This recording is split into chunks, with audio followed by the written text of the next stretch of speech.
Hello, everybody. Welcome to Therapist Take. We're going to talk about gratitude versus greed. It's a real holiday struggle. Grief. I apologize. Gratitude versus grief. I said greed, didn't I? You did. It's a real holiday. Or nix that. Do that again, Yeah. even though it's live. Take two. We're going to talk about gratitude versus grief. It is a real holiday struggle. Don't go anywhere.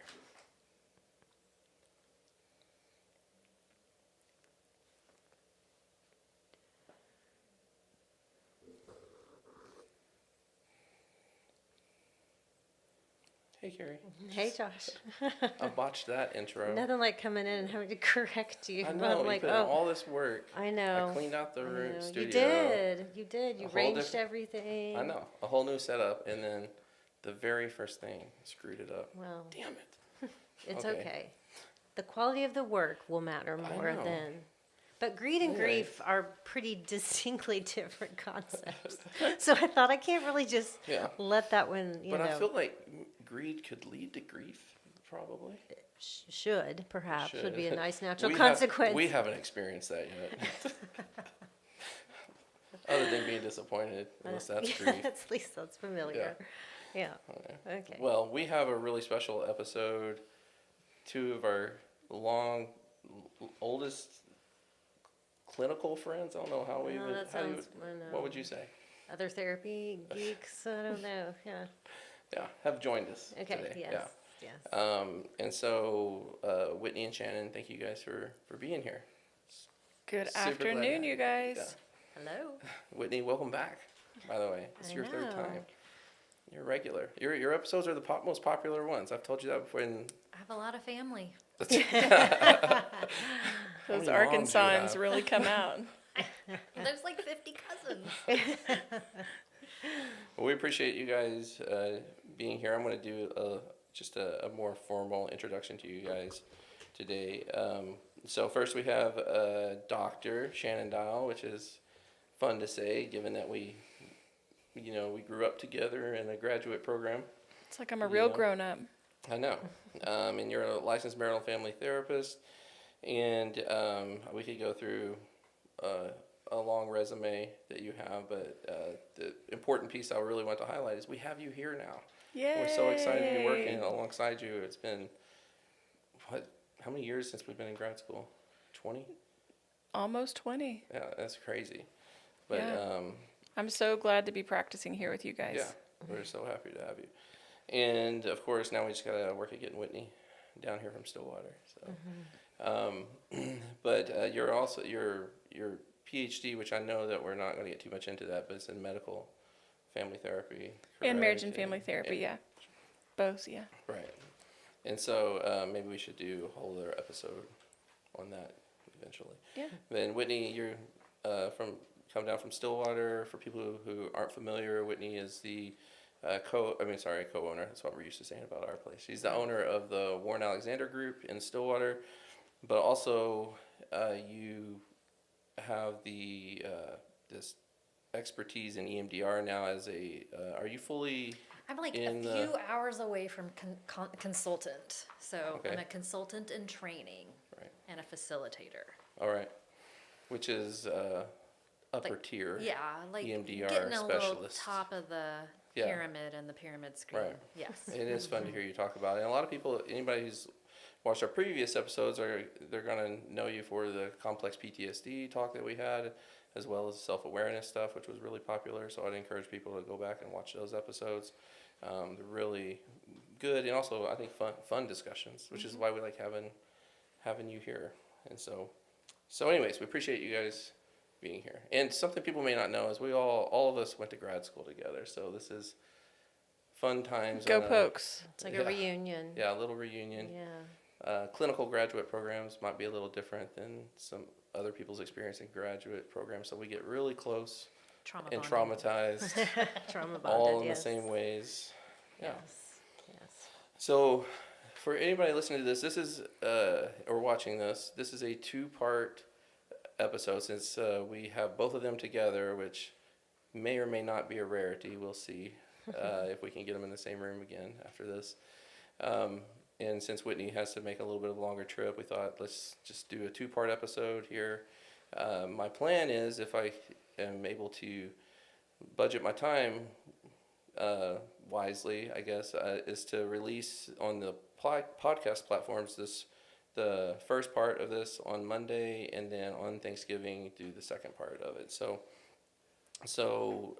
part 1, which is what we're going to talk about for the first half, we're going to talk about gratitude versus grief, and I'm going to do a real quick episode breakdown so everybody knows the points that we're going to cover. So we're going to start out just by talking about the coexistence of emotions in general, that two things can exist at the same time. And then the battle of cultural expectations versus your own personal experiences, and then just the impact of our personal experiences and how those affect our different emotional states. And then we'll move into part 2 and after that. So we'll talk about part 2 here in a little bit. But before we dive into it, I just want to remind everybody who is watching this on YouTube to please subscribe to our channel. Don't forget to click the alert buttons, like the video. If you're watching it more than 3 minutes, you should like it. I think that should be a rule. YouTube should just automatically make the like button click when that happens. If you're listening to this on the podcast platforms, please just stop what you're doing for a quick second and just go give us a 5-star review. Write something nice if you want to. And then make sure you're checking your show notes, because I try to put a lot of links that are related to what we're talking about to just give you more resources as you move through your own mental health or relational journeys. So, all right. Well, I thought, as we began, I thought it'd be fun to play a would you rather game. You guys want to do that real quickly? Yes. Icebreaker. I love it. Icebreaker. All right. So this is kind of a Thanksgiving, and we'll just I'll read the would you rather, and we'll just start with Shannon and just kind of go around the room. Okay. It's meant to be quick, but I don't know if you can do this. All right. So regarding eating a Thanksgiving meal, would you rather have no utensils or no napkins?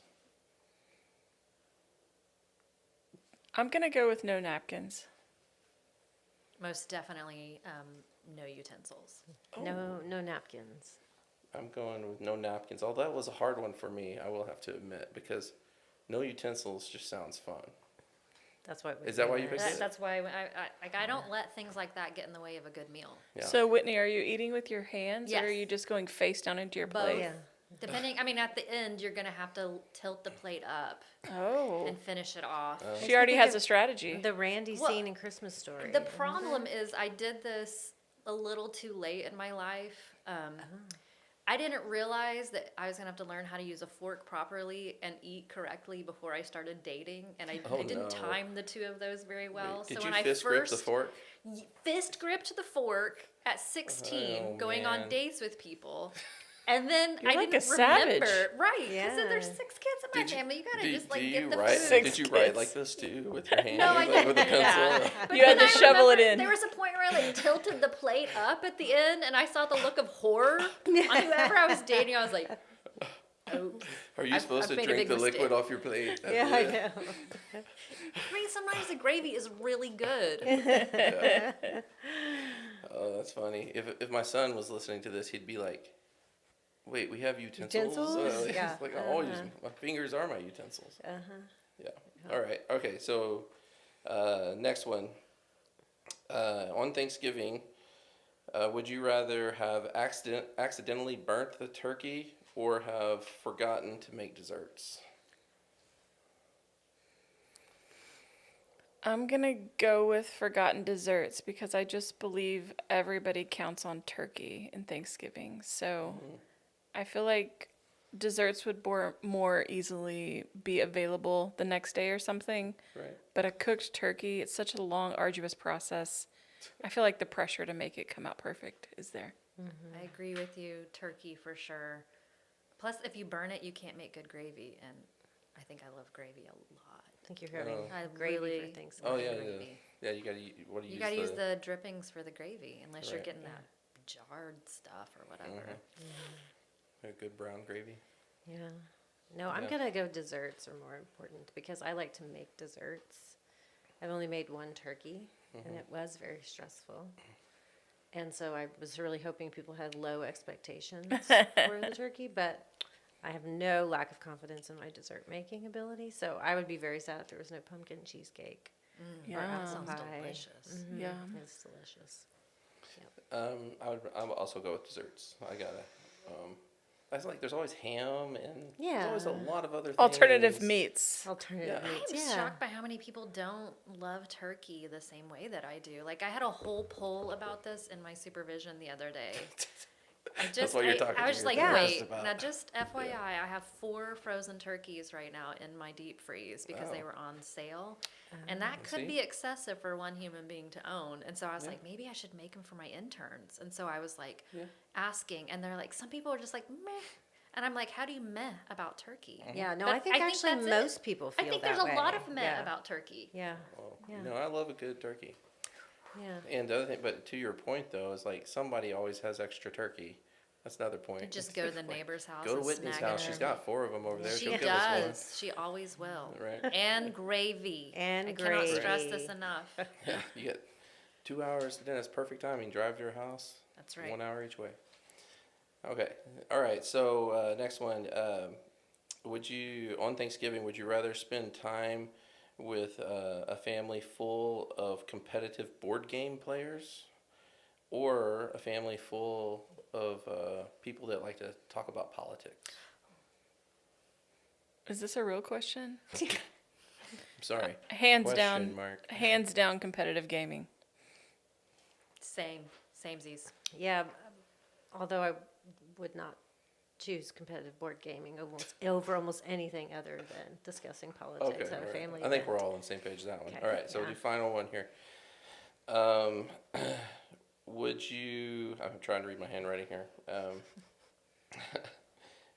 Would you have after Thanksgiving rather have dinner that is stuffing only for a month, or never eat stuffing again? Never eat stuffing again. For sure. I don't even like stuffing. Really, I love stuffing. I'd have to force myself for a month so that I wouldn't be banned from it for my lifetime. Then you'd hate it. I know, but at least it'd be a choice. for You're, somebody. for the first time when it comes to this issue, I feel extremely validated. I do not like stuffing. Oh, and there are cornbread stuffing, three any people in this kind? room. Huh? I cannot. I do not You love get bread. it. This I is don't get it crazy either. to me. Whoa. I feel like don't it must get be it. hard to make because I feel like a lot of people fail or they use like a quick bag. Yeah. It doesn't matter. So, I've like- tried every stuffing. Yeah, I'm like, maybe I'm wrong. The Nope. turkey, the stuffing, the cranberry, all in don't one get it. bite. Gross. Heaven. That's nasty. I did I have just- cornbread well, stuffing and once maybe and it that's- was awesome. really Maybe I good. haven't. Can I just have rolls? That's what maybe I want. Maybe I haven't No, mixed I want the the right stuffing. combination of. No, Josh, listen, I've tried it. I gaslit myself for many years that I must be wrong about stuffing, and You're I the just problem, learned that Taylor I Swift. just don't Yeah. like stuffing. Yeah. Shame. I feel so happy right now. Right, lots. that It there just are leaves two more other- for the people that do love it. Yeah. Which I don't get. Like, Yeah. I mean, are you like you gotta have stuffing. Are you Well, like I it that can't have much? gluten, so I'm like grieving that I can't Well, have. I'm Yeah, gonna have to well- cornbread? find some of the Oh, cornbreads I can this is have. perfect conversation we're gonna have then. But I know. Gratitude I'm versus grieving. greed. Yeah. Grief. This not grief greed. is totally tolerable. Though. We could do greed.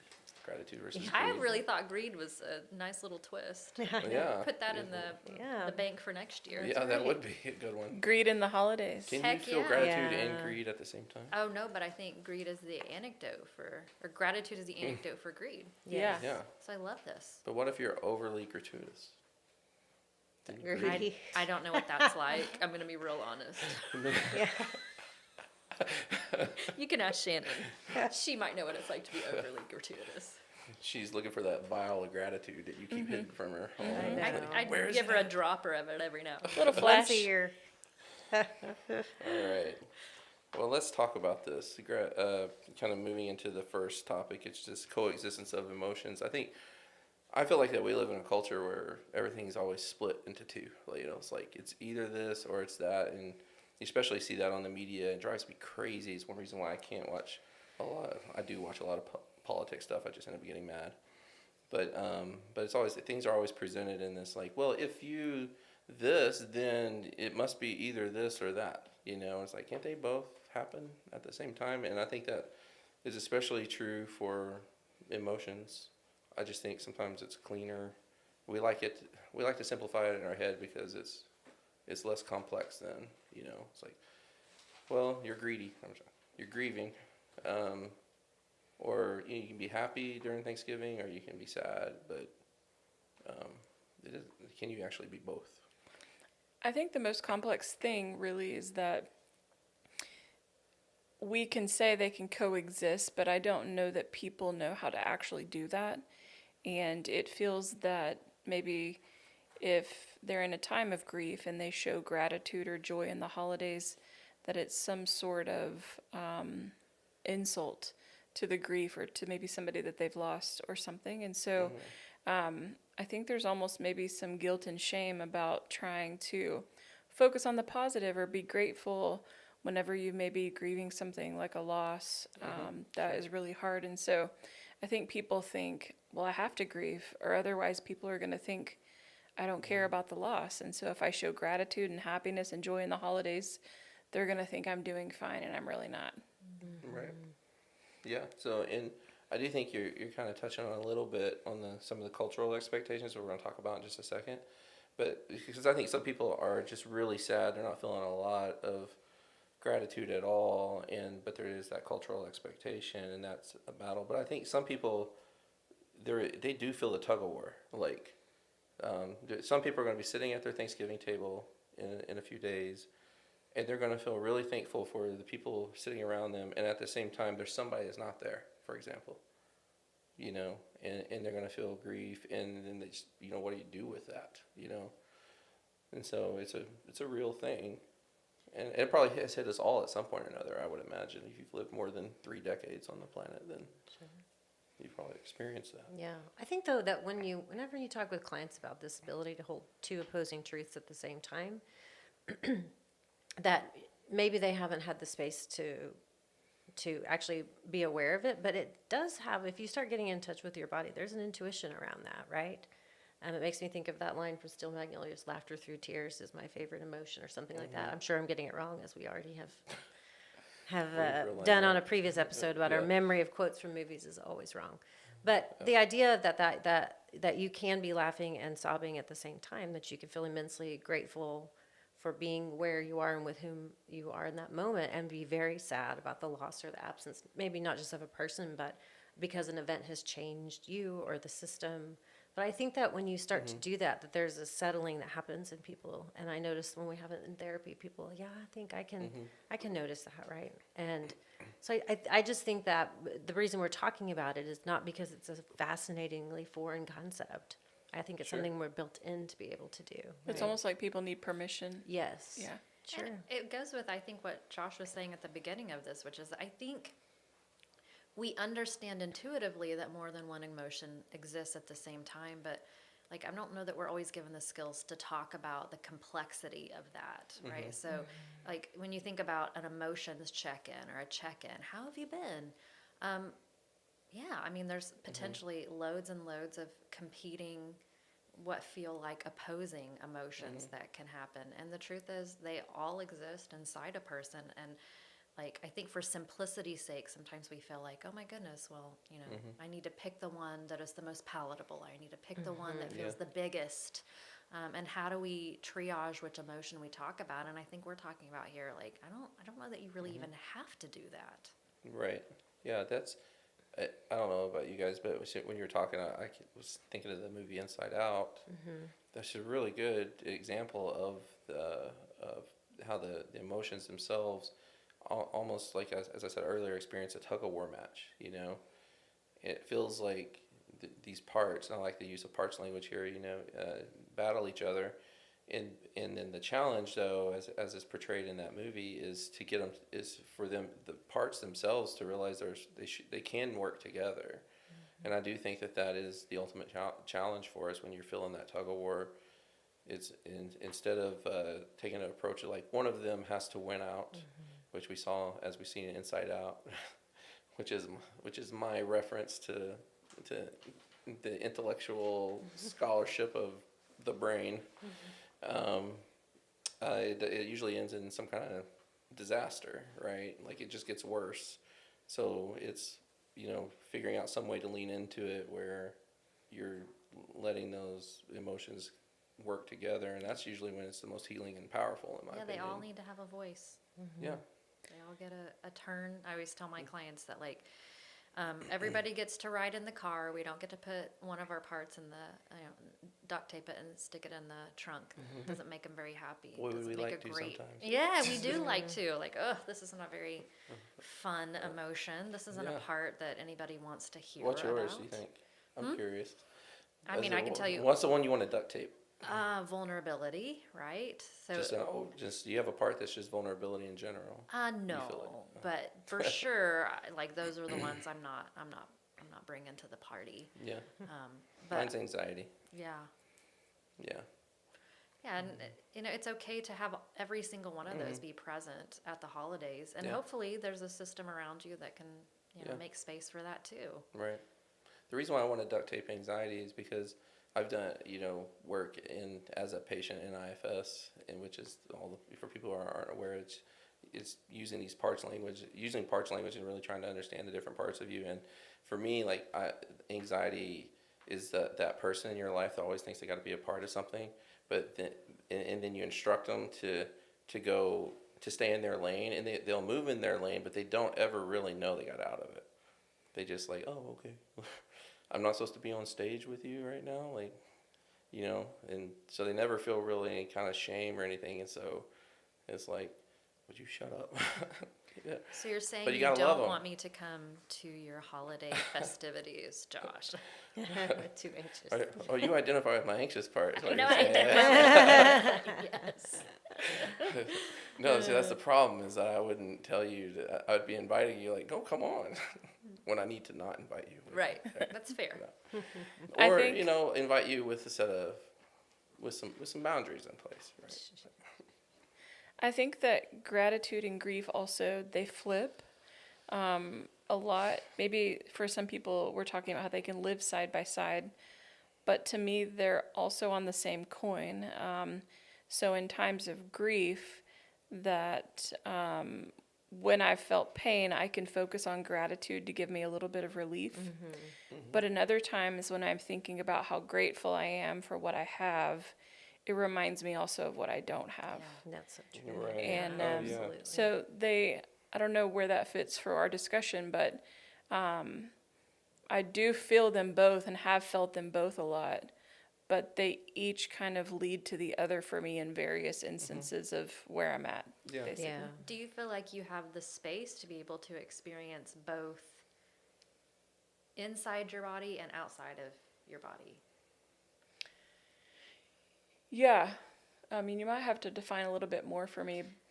So inside, can I make space inside of me for both gratitude and grief, and I don't try to shame my experience? And then if I'm willing to say it out loud, sometimes I'm also in an environment that maybe I've made space for it and I'm cool with it, but somebody else is not cool with both of those things being held in reverence. Yeah. I think that was going to bring me to the great thoughts. I was going to talk to you guys about just grief early in my life versus later in my life. And early in my life, I was in that I need to prove to everybody I'm fine and I'm coping with it. Sure. And later in life, now in adulthood, this past grief cycle for me, or this grief event, has been really different, because every time I felt it in my body, I made sure to do something tangibly or some sort of evidence on the outside that reflected what was on the inside. And I never pretended like it wasn't there. And so I've just been really, really conscientious of when I feel it, what it brings, what thoughts it's bringing, and then I create the space for it, with better boundaries of saying, I'm not going to go and pretend that I'm not feeling it, things like that. And so, but also, to me, the reason it's so good to pair these together is that I think as we get older and we lose something, you just become ever more grateful for what you do have because you realize how time limited our connections are. Yes. And so gratitude is just such a perfect word for grief because I feel like when you lose something, you can either spend time focusing on all you lost, or you can be grateful for all you had with that person and all you still have today with the people and connections you have with you. And so I've seen both in my clients where when somebody loses somebody, they're like, I'm never going to be close to anybody again. Whereas healthy grief to me pushes you towards people instead of away and makes you thrive and feel connected and supported in your grief because of what you still do have in connections, if that makes sense. I see it as like not an either or, but a both and a recognition that if I can make space for both of those things, I probably will end up, releasing some of the wound of the loss, right? Like there are times where you just want to sit and be sad that I don't have this person, I don't have these things, and it may force you to want to isolate and not talk. And it's okay to do that, recognizing you may not have to stay in that point for forever and ever and ever. And there are other times where you are just overwhelmed with gratitude and you want to, think about what you have. And to me, I see it as, let's go back and forth. Let's not, say that one is better than the other, and recognize I think both truly exist. And it's the stopping of a part. It's the stopping of the emotion. It's the binary sense that we take that something is good or bad when it comes to grief that seems to stymie it the most. And it's more, what I'm hearing you describe is that you're just letting yourself do what feels right this time. And is it going better? But the timing that happens doesn't always coordinate with the With adult. the external events. Yeah. And so just, as a tip to people that I often talk about my clients, what are just some brief statements, I call it a little elevator speech, that you can tell somebody that reflects really where you're at, where you're honoring where you're at. If it's like, hey, I think I'm gonna have to sit out of this meeting today. I'm just in my grief today and just need a little space. Some things that you can tell family or in a work environment or something where you're honoring it and you're being vulnerable with appropriate, safe people about where you're at today. Yeah. I think I would rehearsing love it those if people would feel like they could do that around the holidays. I know I reached out to my mom before Thanksgiving, and I was like, do you want to host this year? because she just lost someone. We just buried our family matriarch, and I know that's rough, and I was like, I am happy to host if you don't feel like it, and she was like, no, I think I really do want to do this year. But you acknowledged it. You Absolutely, acknowledged the and difference. we're going to. It was Right. literally the conversation on driving here to Oklahoma City today, just talking But about. she's likely going to experience that phenomenon Shannon's talking about, Oh, where yeah. she's going to be sitting at the table. And I'm not saying you guys won't either, but I would imagine it would be different for your mom, and she's sitting at the table, and she's going to be so thankful about all of you guys, and probably in a way that's even greater than what she's felt before. Sure. And at the very same time, it's going to remind her what she doesn't have. That's right. And they can coexist in the same moment, in the same body.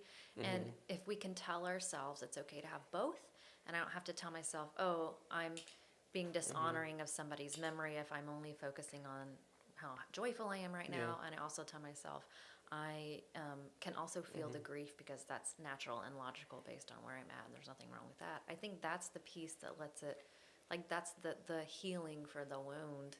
Yeah. That's going to just take a little bit of time. Well, I think that what the concept is, I think I really liked your image, Shannon, of it's the same coin. Because it creates a circular movement nature. And what we're really talking about there is regulation, right? And you think about an attachment system, right, is all about being able to withstand some conflict, distress, and distance, and then reconnect, right? And this is an internal attachment system, right? Because how we feel to the person or experiences that have changed us is how we come into it with our anger, grief, loss, and then how we can also shift our focus and feel a deeper sense of gratitude or self-awareness, right? And so the concept that you're talking about is the ability to regulate. We're not even just talking about self-regulation. We're talking about regulating with your systems, like when you called your mom. That's that whole system being able to regulate the shift that's happened. And I think that humans do their best, again, when there is this recognition that everything is a circular in and out right, of back and forth between this gratitude and grief. I had an intern yesterday or a couple days ago when we were talking. He said, I have a quote that really helped me. He goes, dysregulation is part of the regulation process. And I was like, what? Yeah. What? Did your brain explode? Right, it did. It Yeah. totally exploded. And I was like, That's great. because I think, again, sometimes we try to think about dysregulation bad, regulation good, good, instead of going, right. no, they flow. Right, like right? rupture They is part of flow. repair and Yeah. relapse is part of recovery, all those kind of, yeah. Failure is part of success. Yes. Well, I think it's a good segue too to kind of talk about the cultural expectations because, none of it's easy. People can hear us talking about this, and and sometimes when especially when therapists are just talking back and forth, sometimes it sounds so easy, but it's not in any point in time. But I do think it's especially difficult in the holidays. I think for most people anyways. And I think it has to do with the cultural expectations of the holidays. I try to every year, put something out into the media world, just reminding people that on Thanksgiving, for example, not everybody is thankful, and I did a YouTube video on this where, being thankful and gratuitous, are synonymous to each other for most people, like if I have gratitude or I'm thankful, but I try to think of it as like, gratitude to me is more of a feeling that is all encompassing, like it's panned out, it's looking at more than just what's happening right now, and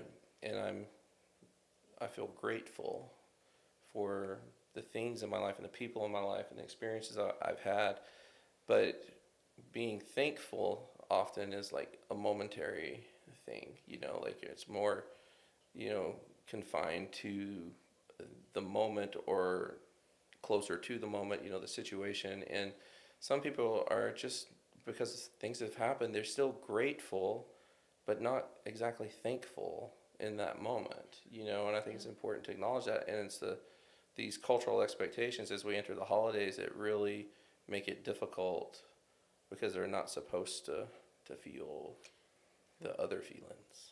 And to me, as I reflect on the years that I have had more struggles with feeling gratitude over the holidays, I think the way I look at it right now is like survival mode.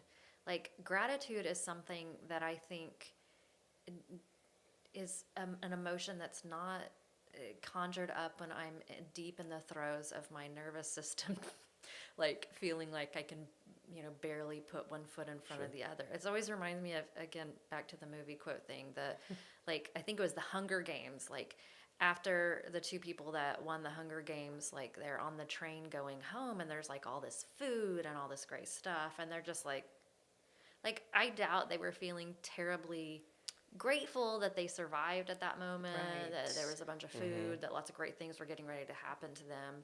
And like, again, it's this binary conceptualization that we have that there's something wrong with somebody just being in survival mode over the holidays. And what if that is your reality? Like, can we make space for survival mode being holiday vibes too? Yeah. Yeah. And by survival mode, you mean being in the feeling, or Yeah. Because to me, survival mode is what's happening. No, or like know for what I me, mean? it's always been about like I put my head down. I just try to put one foot in front of the other. I'm gonna get through this today, and for me, there's not a ton of space for feelings. Whereas somebody else might be so overwhelmed with feelings that that's what puts them in I see what you survival. mean. Yeah. So it can be different based upon how you're wired, basically, right? Yeah, and also again, how lit up your your nervous system is. And I think that's the key. It's really like determining what survivor mode is. Is really honoring your nervous system in a sense, honoring your body, and like for some people they need to, it's okay to turn the tears off. It's okay. And for some people they need to turn them on. They need to go ahead and let them out. And so it's really kind of striking that balance between it's eliminating the tug-of-war basically. Yeah, that makes me think. I'd be interested in y'all's thoughts. I have some clients that, out of grief, they're like, I'm just gonna not do anything for the holidays. I'm not gonna decorate. We're not gonna celebrate. We're not gonna do turkey. We're not gonna do presents, trees, things and all that. And then I have, other clients that are like, we're going big for Christmas this year because the loved one that we lost, Christmas was, her favorite thing. And so, what do you guys think about clients that say, our family's decided we're not doing anything? Would you push them to try and do something? Because I guess for me, sometimes I may not feel like it, but once I do it, I'm really glad that I did something when I was in grief. And so, how do you guys feel about people that are like, nah, we're not doing anything? Like, forget the holidays, as kind of some sort of avoidance of that merging of grief and gratitude. How would you guys handle that? Because knowing their loved one probably would not want them to just disregard all the holidays. How do you guys feel like you would guide your clients when maybe you kind of knew that it would maybe be good for them to still gather and to have some feelings that they address as a family in that time of gratitude? I think I'd just be super curious with those people. Like, I was actually reflecting, even right before you said that I remember there was one year where, as a family, we sort of just decided based on our energy levels and a recent loss that we were gonna, kind of just break into, we're kind of on our own for this particular holiday because the person who's normally in charge of it was just, their grief was too extreme. And I remember thinking that I was really proud of that person for setting that boundary. Like, for them saying, I think I'm too spent this year to do X, Y, and Z for Christmas this year. And I felt like it set such a good precedent for me not to use my desire to make other people happy versus learning how to listen to my innate wisdom. And so that's why I'd be curious with the person. Is this person listening to their innate wisdom, and is their innate wisdom inside of them saying, you just don't have it. How about you don't have it to do how you normally do? How would you like to make it unique and special for yourself this year, knowing that these are the things you can't do? How do you want to spend that day? And I have a client that I worked with I was her mom's therapist, and now I'm her therapist, and it's like 15 years later, and the mom suddenly passed away.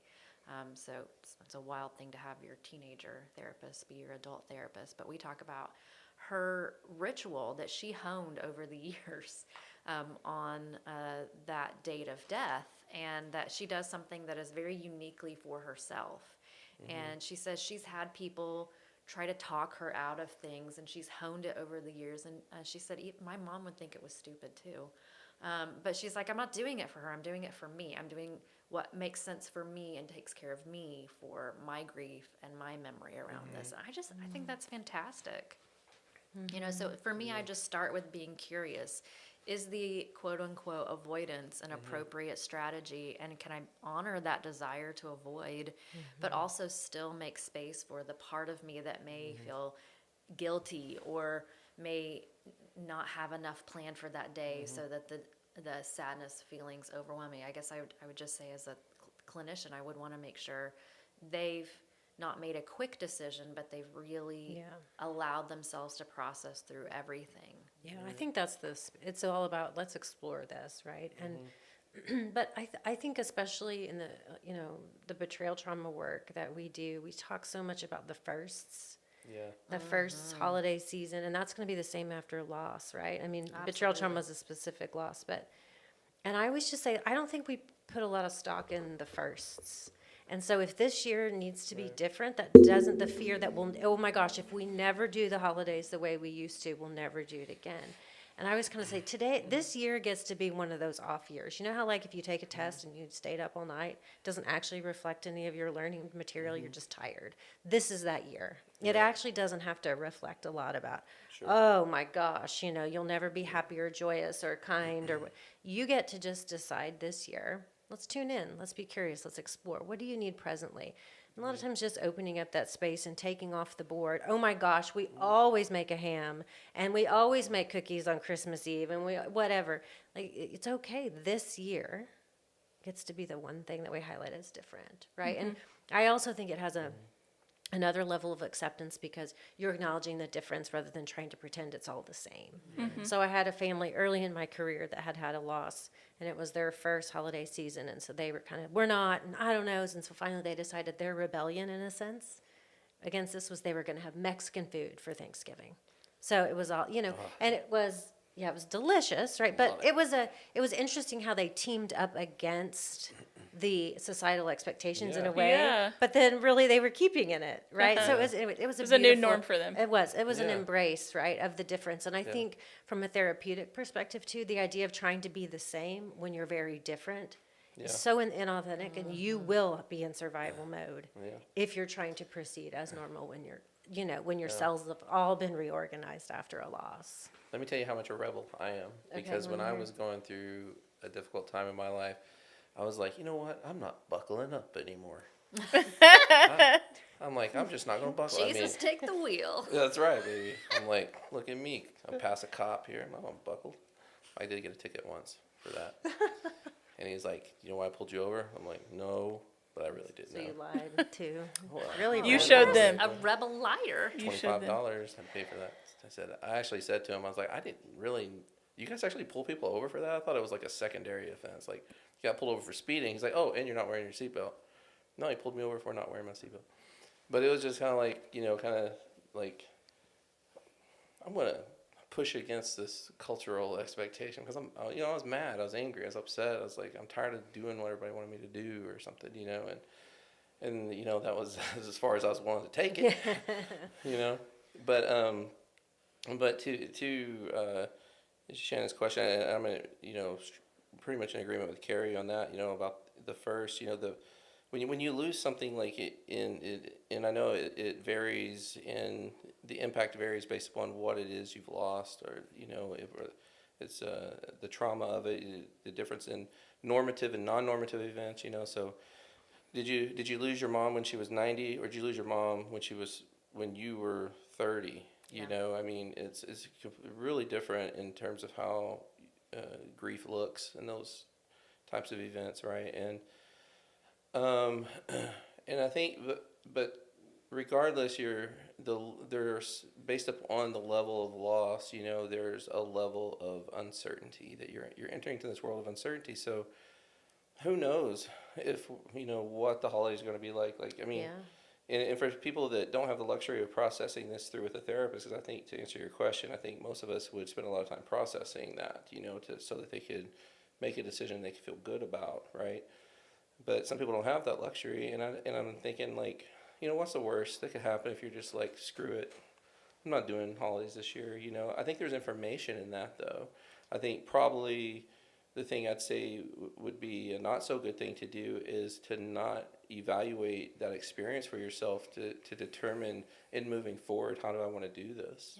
Yeah. Because when you say, screw it, I'm not doing it, you're honoring a feeling there that probably needs to be honored. Good point. But at the same time, you don't want that one to always stay in the driver's seat, right? You got to honor the other ones too. That's why it's important to look back and say, do I want to do this the same way on year 2? Well, Which and isn't it may exactly be easy. saying screw it, but is it really saying screw it, right? Is it really just saying, It hurts too bad to have this. I don't Yes. want the pain of sitting around having the exact same family experience with one table spot empty. Yeah. And so, even if we're honoring it, that's what I tell people about their parts all the time. I'm like, listen to it. I mean, sometimes my kids say they don't want to go to bed. They're still going to go to bed. But maybe I listen to them a little bit, and what they're really saying is, I don't like this pillow, or can we switch the rooms around, or I'm a little bit afraid of the dark and maybe we need a nightlight. So some messages aren't as straightforward as we take them. Just because my kid says they don't want to go to bed and I listen to them, and what they're saying is, oh, I get really scared in my room by myself in the dark. Oh, there's some other ways that we can honor that concern. I don't have to, don't put you to bed, but I do want to slow down and listen to what's making you say I don't want to go to bed. Yeah. Yeah. Yeah.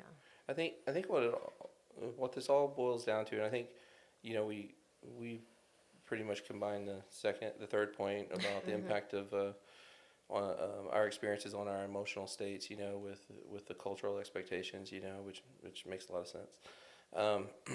And so what it all boils down to, though, is our ability to do self-care during the holidays and what that looks like and how it might look different and go against the go against the grain.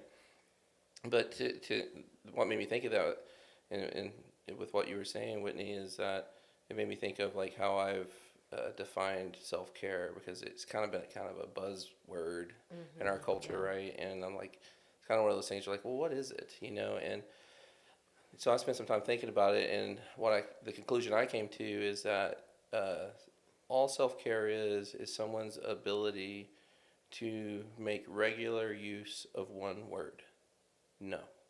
It's all about the boundaries, Right. right? Right, and it's not because when you're saying no to if I'm saying no to you, I'm saying yes to me. And so it's really also about saying yes, but it's just where that yes is directed. Most of the time, we're not saying, I'm not looking in the mirror going, yes, Josh, I'm going to do this, but I can look at you and say, no, I'm not going to do that. So I am probably using the word no more often because I'm saying yes to me today. And I wanted to definitely highlight that the no is so important because, and for me, these past few years, I never put these two together. I would have never thought about these together. And Jen Hatmaker mentioned this in a post last night too. I needed to say no because I needed reduced stimulation. So for me, pairing grief with stimulation in a loud world or a loud environment made my grief feel 10 times thicker. I don't know what it is, I like that.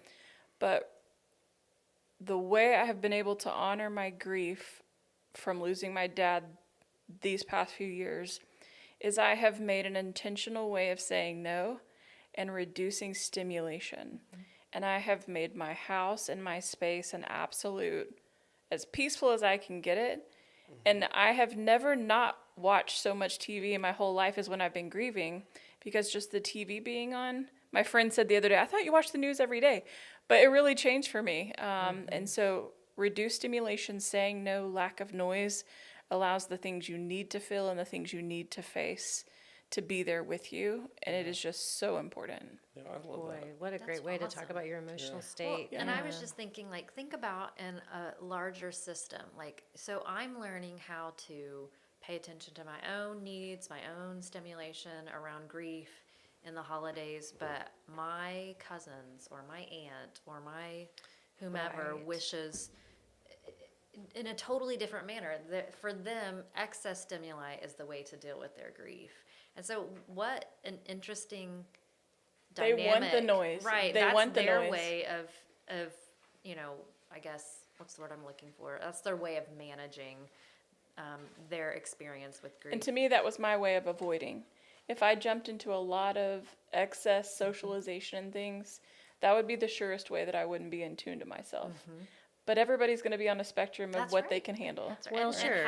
and how they are coping or managing with their feelings. And so holidays, I think, are a unique, especially those firsts, right? Like, Yeah. what if Aunt Susie is saying, well, we're going to do it like this, and Aunt Sally's like, that's not really honoring Right. my system. Right. Right. Right. And I think that's why we know that flexibility is important, and that's kind of why we're talking about this today. Of so how can people manage and still be part of a system, right? And so sometimes that means that if you're in a family, there's going to be somebody that's managing their grief by having less stimulation, and somebody that manages their grief by having extra, and you got to all put them together, right? And, so how And do we you gotta fi- just learn how to stay out of judgment, That's What that's a what right. a difficult task for the entire world to take on is to learn how to Right. stay out of. Hey, I can do it the way I That's need right. to do it, and this is what's helpful for me. Right. And You can do it the way you want to do it, and you do your way, and I'll do mine. That's Right. right. That's right. And if my mother-in-law needs to make enough food to feed me for 3 weeks, that can work, right? And if I need to leave early because I'm all out of nicing and taking in data that I didn't ask to take in because I can't help but not take it in, Yeah. then that can all work too, Yeah. right? Yeah. Well, I think we're probably going to have to wrap up on that point. And I know there's so much more to talk about, which is why we have a part two coming up. I hope you guys will join us for part two. The part I two think we'll be able to make discussion. it. Whitney's cousins better be there. Right. We're counting on it. But for anybody who's watching or listening to this, we do have a part two coming up where we're going to talk about going from conflict to connection and talk about the healing relationships over the holidays. Boy, isn't that a task. And so, but we appreciate everybody who's tuned in for this part, and I hope that it was a beneficial discussion. You got something out of it. Don't forget to check out the show notes for the links that we provide. As well, if you're watching this on YouTube, the links might not be in there right now, but they will be. So check out the description of the video, and don't forget to subscribe to the channel. And we will be back for part two. So thanks for joining us.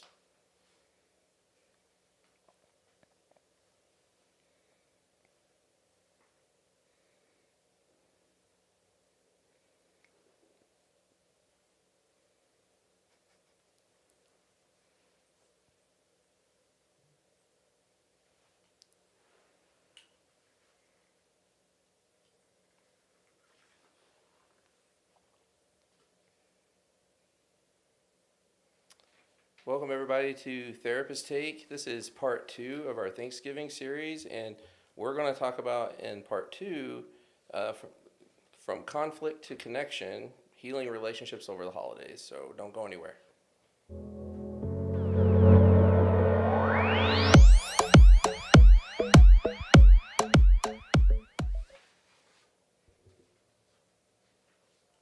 Hey Carrie.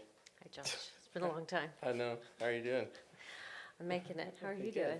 We had such a lovely discussion with our guests I know. in our last episode. I know. Oh, it was a long time ago. I know. I'll have to try to Yeah. remember. I know. But we're so fortunate to have them back, our friends Whitney and Shannon. Came all the way back. We even asked them just for continuity to wear the same outfits. We as did. We would do the same It's thing. easier for you to edit, really. Yeah, Yeah, right. right. I mean, there's no way we'd film 2 episodes in one day. That's for Never, sure. never. Crazy. Right. Well, we are glad to have you guys back, Whitney and Shannon. I am going to just briefly give you guys another introduction. So, for our viewers, we have our guest, Dr. Shannon Dial, who's a licensed marital and family therapist here in Oklahoma. She has a wealth of knowledge and experience and has helped countless individuals, couples, and families navigate life's challenges and Countless. complexities. Wow. We And sound old. ChatGPT did a hell of a job on that It did. description. But we are now very proud to have her as part of our team here at Family Solutions Counseling. We're so excited to have you. And we're also thrilled to welcome back Whitney Alexander, which I learned last time. It's not. I've been saying Warren Alexander for years. You know, even though it's like, what's your middle name now? Yeah, it's my Okay, middle name. it's one I'm of like a child actor. Right. I did the same thing. Yeah. So I Whitney. think I got it from you. Oh, yeah. Oh, nice. Carrie Little helped connection solve you guys a have. little I know. kerfuffle. Carrie Smitherman premarital Kiger. kerfuffle. Yeah. So She helped fancy. me. Warren's a little Yep. easier to say. Than Yes, Smitherman, but- yes. Make it your middle name so you don't ever really use it. But back to my ChatGPT. Yes, sorry introduction to here. interrupt The your intro. AI. Whitney Alexander, licensed marital and family therapist, and who also is an EMDR therapist and soon to be consultant. You're still a Consultant. consultant. I'm You're still a consultant in consultant. training. Consultant, yes, you're still CIT, consulting. we say. Right. She is the owner of the Warren Alexander Group in Stillwater, Oklahoma, which might help you explain why everyone might still say Warren, since it's Warren Alexander. I agree. But she is, you might have know her better for the podcast episode that we did on complex PTSD, self-awareness, and most recently on gratitude versus grief. Fresh. Thank you guys for being here.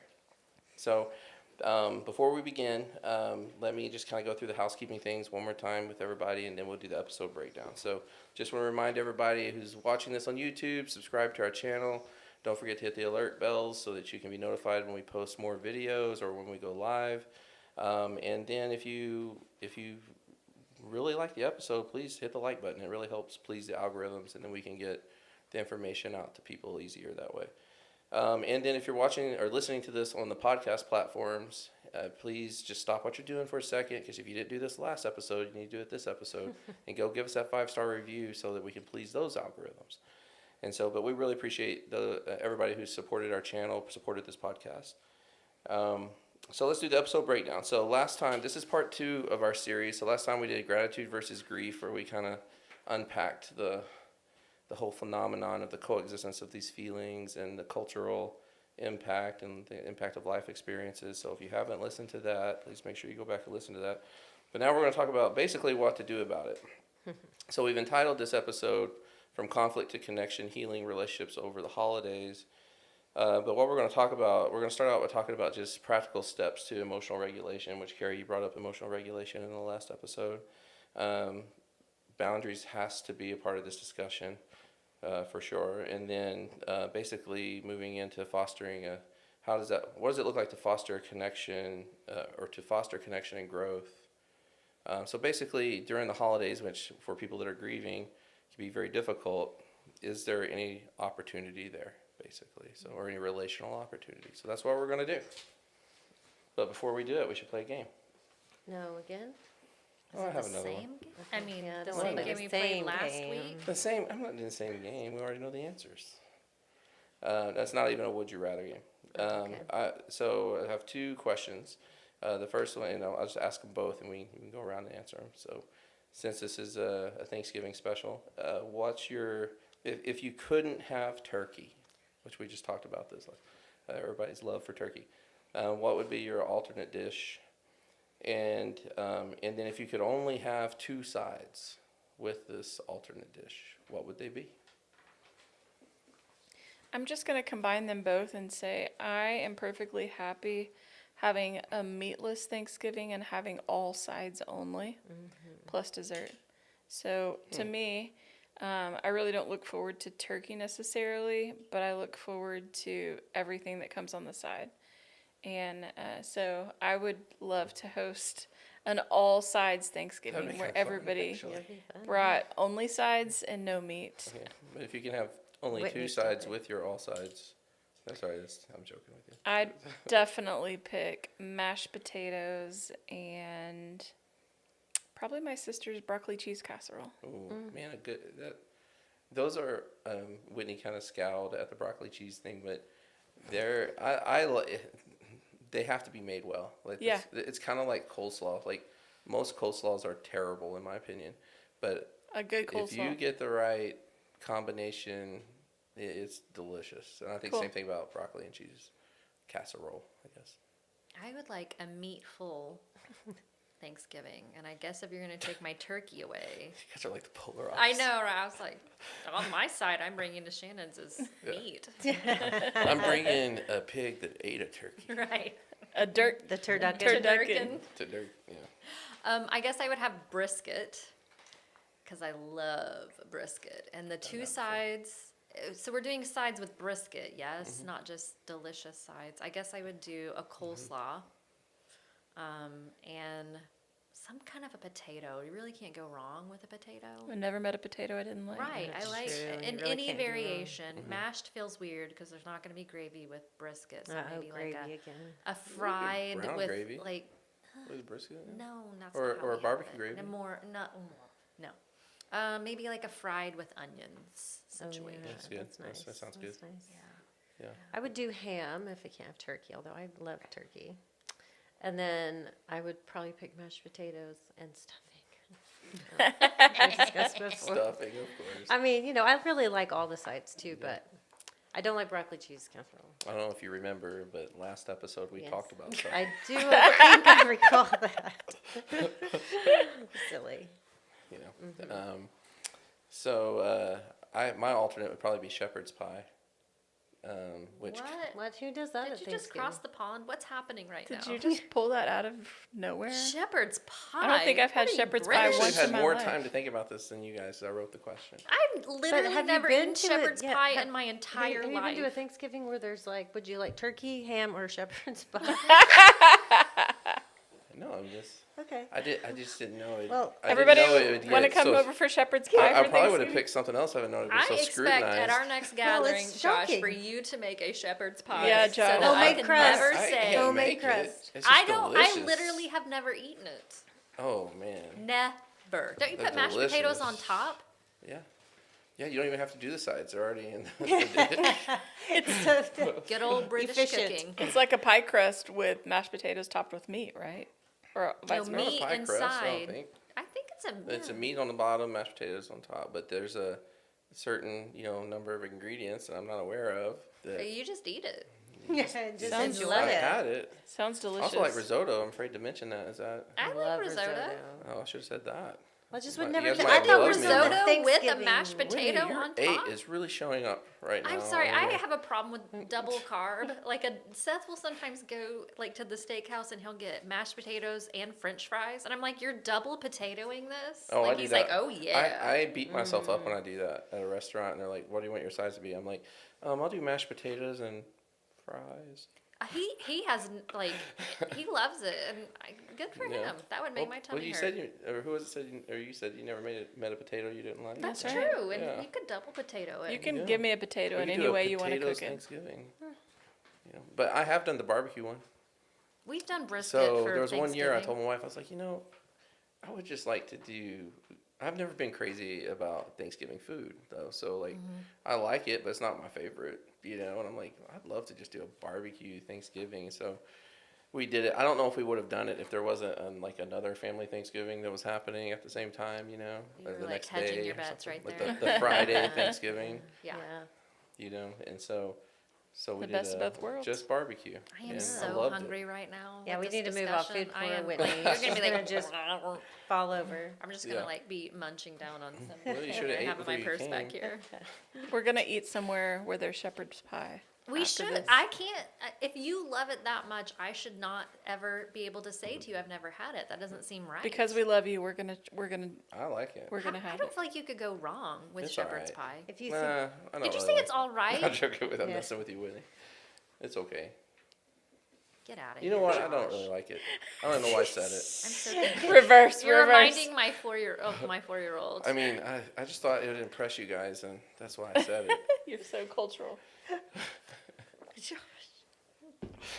So, anyways, the funny. I wish I hadn't done that. Bit, I so. feel sorry for people that have logged in and this That's is what I what feel they- sorry Why are we too. talking about Oh shepherd's my Like, pie? what? Okay.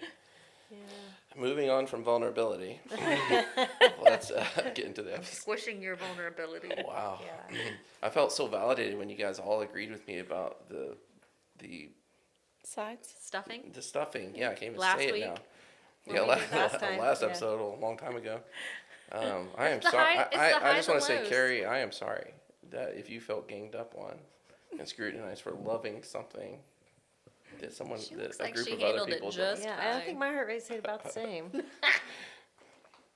Now I'm wondering if I really like shepherd's pie. I'm like, maybe I don't like it. Maybe it's not that Group good. think, group I know. think. Don't hang on to yourself, Josh. Don't get lost. Oh, okay, let's talk about from conflict to connection. So we We just To had con- some conflict. Yeah, Josh, how can we repair this Ooh. rupture?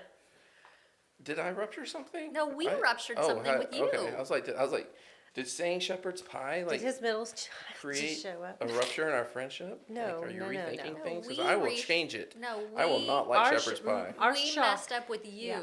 Come on, We guys. ruptured you. I'm just messing with you, Whitney. I know. But it is what we're talking about here. Connection, right? Yeah. Rupture, conflict. Sorry, I'm laughing because I have got to show you the text thread. But was it between? Because it started out with the four of us, and you guys took it to just the three of us. I don't know why that happened. But one of you texted back and left Carrie off the thread. I've been meaning to share it with Carrie. It was It's Whitney talking to you hilarious. about her picture. But then we had the one not too long ago I where I don't was remember including you on that text because I was like, she didn't need to know. the one that we had where I was completely messing with you.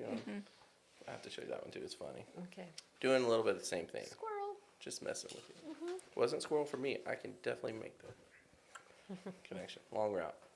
All right, so so we were talking about in the first episode. We were talking about the conflict or the tug-of-war match between grief and gratitude, and that it's okay, right? And then we all come to that conclusion that about honoring self and that all the feelings can exist, and it's not about trying to pick one to master the others, but it's just about honoring the different ones at different times. And so now it's like, is there an opportunity to in the holidays when you are going through that? And it made me think of something from all the way back in grad school when as I said in the last episode, where I was like, my anxiety seems to always show up at different times for me that I wish it wouldn't. And I remember as we were being trained and we're sitting in the therapy room and we got our professors watching us through one-way mirrors, and my anxiety would start to show up, and then we'd go back for our break, and someone like Dr. Topham that just had a way of soothing you. But I think it was him that said that is there, when you feel your anxiety, is there opportunity there? I mean, it's one way to kind of to embrace your anxiety instead of feeling like it's creating a problem for you. Like, is there opportunity? Yeah, And let's so not I'm kinda push wondering against this- that thing. Huh? Let's not push against that thing or try Right. to whack it down. Right. So I kind of wonder the same thing about during this holiday season, people that are experiencing something other than gratitude, something that's a little darker, instead of trying to push it away, is there some kind of opportunity in it? I would like there to be, I don't know if I'm speaking for everybody else's external system, but, I think, I crave authenticity myself. And so that if somebody were to, authentically show up to a conversation and say, I'm feeling a little anxious about, or I'm in a pretty tough headspace right now. I think that ushers in this, this authenticity around making space for all of our feelings and not judging them. Yeah. Yeah, I mean, I would say, wouldn't we all say, like, when we go through something, you learn some things about yourself that maybe you didn't know? Which resulted in me doing 2 years of therapy one time. Just one time. Like, I didn't know I Yeah. had all this stuff. I think, I kind of think about being in the mire, if you will, or we've called it before the crucible, that there is so much to be known in the depths of grief and the depths of psychache or heartache, right? And I think most people don't often find out what it's like to stay there because we so quickly move ourselves from there because of the belief that we shouldn't stay there. And so when I encourage people to stay there, they begin to talk about grief in a way that is a true grief experience rather than just a grief emotion. And I think there's kind of this dull roar of grief that maybe lives with us every day when we've had a loss, but there is the grief that is the experience of grief underneath that has all the things that we've used to put our grief experience together.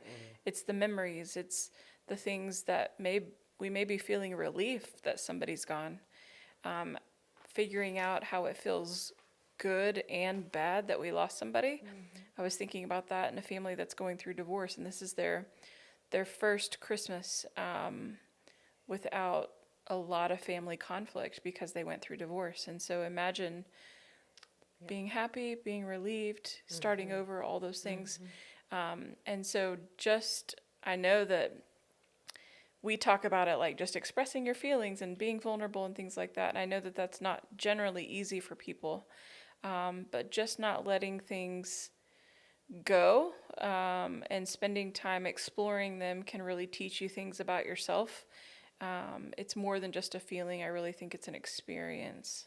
Well, and I think if somebody has the courage to share that, and again, I think sometimes it takes tons of courage to be able to be that open or authentic. grief is such a universal experience, even though it's sort of hard to put our finger on, and it can be over so many things, right? It can be over a loss of, a job, a marriage, a person that's not through death. There's all kinds of ways that we can experience grief, but if somebody's courageous enough to say it out loud, I suspect, unless somebody's just very unaware, there has to be at least one or two heads nodding along, like, yeah, I mean, I might not feeling like that today, but I hear what you are saying, and thank you for putting that out there. I mean, again, I may not be feeling that today, but I have certainly seen that before. Yeah, you will never lose. Just advice to all of us, and to myself to remember too. You will never lose being around somebody that's been through something really hard, and you're at a happy party or you're at a happy event or it's the holidays, where you choose to say, I know maybe this holiday isn't super fun, or maybe it feels really painful. You being the person that remembers, instead of saying Merry Christmas or Happy Holidays, you being a person that says, I'm thinking about you, and it may not always be easy during this time. It is just so validating that people took the time to realize that there's a mix of emotions around the holidays. Around every holiday. Mhm. I feel that way about Mother's Day a lot. Like, Mother's Day is just so fraught with so many emotions, and sometimes my see social media and kids and stuff, and I just try not to forget my past or my history, and the complexity around so many holidays like that. Right. Yeah, there's a really good book called A Monster Calls. Have you guys heard of it? It's a novel. It's a story, and it was actually recommended by a client I had, and it's just a fantastic book. It's a hard book. It's about grief, and just to kind of give you the rundown real quickly without ruining the story, but it's basically about a 15 or 16-year-old kid whose mom is dying of cancer, and is going through his process with him, but the way they tell the story is like one night a monster comes to his window in the form of a tree, and he says that I'm going to come 3 more times, and each time I'm going to tell you a tale, and on the 4th time, after I tell you the 3rd tale, then you're going to tell me a tale. And all 3 of the tales present these seemingly black and white type of scenarios, and but when you dive into the complexities of them, they're not so black and white. It's actually a lot more complicated. But then you get to, after the 3rd tale, he has to tell a tale, and I'm not going to tell you what that is because I don't want to ruin it. But it does illustrate, the fact that he's got a story, that is happening inside of him, and kind of in a way, this monster kind of nurtured it out of him, to get your story from the inside to the out, because it's not pretty. It's dark usually, and I think when we talk about, like, are there opportunities here, each of the points that we're going to talk about when it comes to emotional regulation, boundaries, connection, and growth, these are the opportunities, I feel like. But it's just not how we typically think of opportunities when it comes to going through something like this, because, like, I'm looking for an opportunity to help you, or to do, to do, and sometimes being still is the thing you have to do. I think you were talking about that a little bit. And so let's just kind of move into talking about the emotional regulation piece, because I think we'd all would agree, like, you're going to have a hard time doing anything if you can't emotionally regulate, because when you're going through something that's happened in your life that has generated this type of grief, coupled with the holidays that has all these cultural expectations, family culture expectations, you can get dysregulated real fast. And Right? dysregulation is really just like too much too fast, right? Like Yeah, the that's a way good I way to put it. conceptualize dysregulation, too much too fast. It's our way of trying to stem the flow of too much stimuli. Yeah. So, what are the, practical steps or just some things that would be helpful for people listening to this and like beginning steps in learning how to regulate? I like people to think about, it goes back to the 3 pillars of self-awareness, but it's remembering that we process information in 3 different ways. We have it in our thinking, we have it in our feelings and our emotions, and we have it in our body. And so, not everybody processes information exactly the same way. So I think it's helpful to know how you process information and recognize that for our feelers, right, there may be some regulatory practices that they engage in that might not look exactly the same as the body sensation people, that might not look exactly the same as our thinking people. And sometimes we might even want to borrow from somebody else's center of intelligence or pillar, just simply because, I have this one down pat. But I do like people to remind themselves, just because, some people really like the 5, 4, 3, 2, 1, just because some people use, 4 square breathing, doesn't necessarily mean that one is going to connect with how I process and my Sure. centers of intelligence. Yeah. Yeah. I think too, though, this is kind of where it's important to have it's kind of like an emergency plan. You want to have it already kind of established for all. So even if you tend to be more of a body process, let's go ahead and have how we're going to, Get a couple regulate of these online, logic. yes. Let's address the thought, the quality of thought, right? What if, and then let's move into the emotion. And that way, you get to cover all the bases, and it's okay if you have one that you do more than the other. But if you're devastated, if you're in grief that's feeling so raw or so non-normative that it's overwhelmed all systems of you, you're not going to be able to 4 square breathe 3 times and get through your family holiday get together. Right. You're going to have a nice menu of these different things, right? right. And I also think that part of the emotional regulation here too is lowering those expectations. Right. Right, it's perfectly fine to say, I'm going to call this event a success if I don't, start screaming obscenities when I'm feeling overwhelmed, right? And I just exit instead, right? Or whatever. So it's about having a whole menu of options that are based in being kind and gentle about where you are in space, right? And I think acknowledging that in advance also puts your system in more regulation, right? And more balance. Like when I say regulation, I kind of mean in balance. You're able to move as you need to move, right?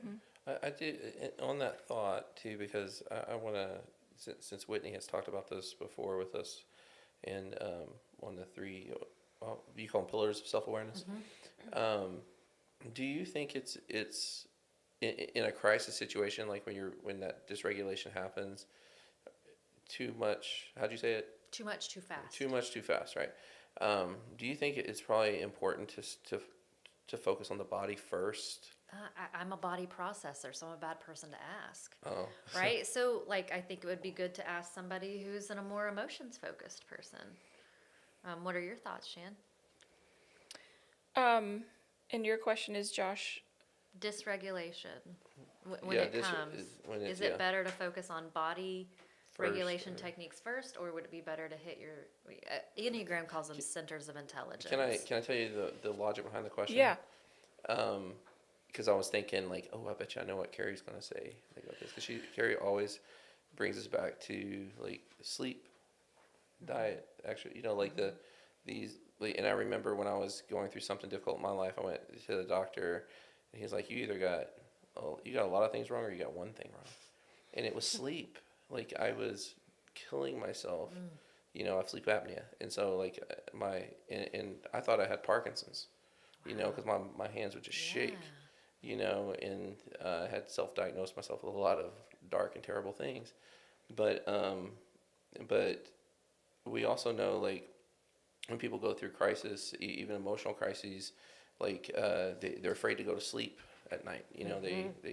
They're just dysregulate in all these ways, but like I was just thinking like if you're not getting enough sleep, and if your body is the fuel for your body and the activity for your body and things like that, then it just seemed like you would have a hard time doing the other stuff.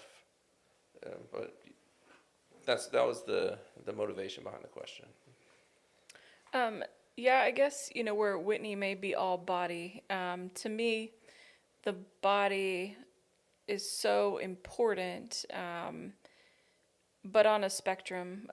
So Brene Brown said in a post that she's always used stress and being overwhelmed synonymously, but she read in a John Kabat-Zinn book that he said stress is being at the carnival and being like, that whack-a-mole game was really stressful. And being overwhelmed is leaving the carnival crying because you're so overwhelmed, right? And so to me, when I'm in stress, I feel like my emotions I'm just like emotionally stressed. But when I'm overwhelmed, I feel it in my body from head to toe.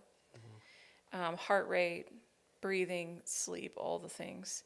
And so to me, what we do for our stress self-care is different than what we do for our overwhelmed self-care. That's Good point. That's really I don't nice. know. Yeah, Yeah. I love the idea of just checking in with, like, again, for somebody, if they just let themselves cry a little bit, that could be, a regulating experience, that they are spending so much time trying to stop themselves from a natural expression that needs to happen, that crying might be a form of regulating them.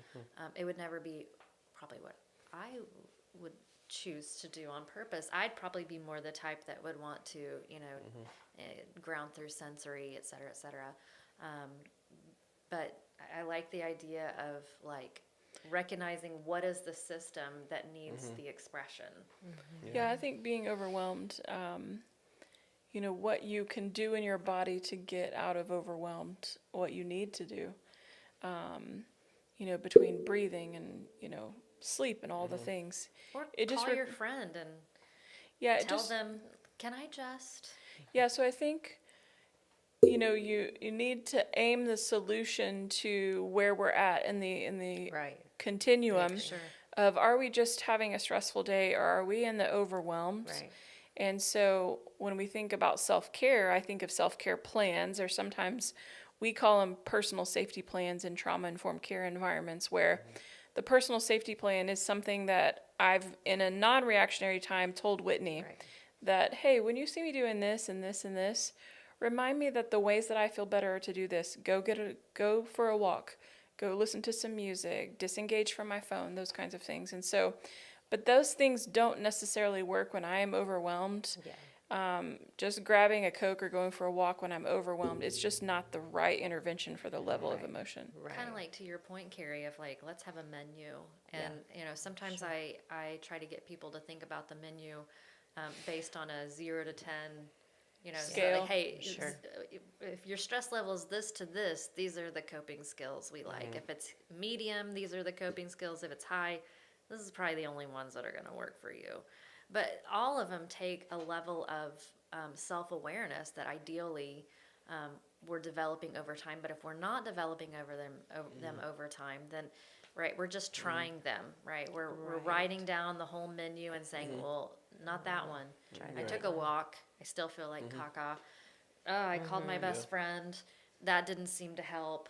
Oh, I did my polyvagal resets. That one didn't help. I took a nap. That one helped.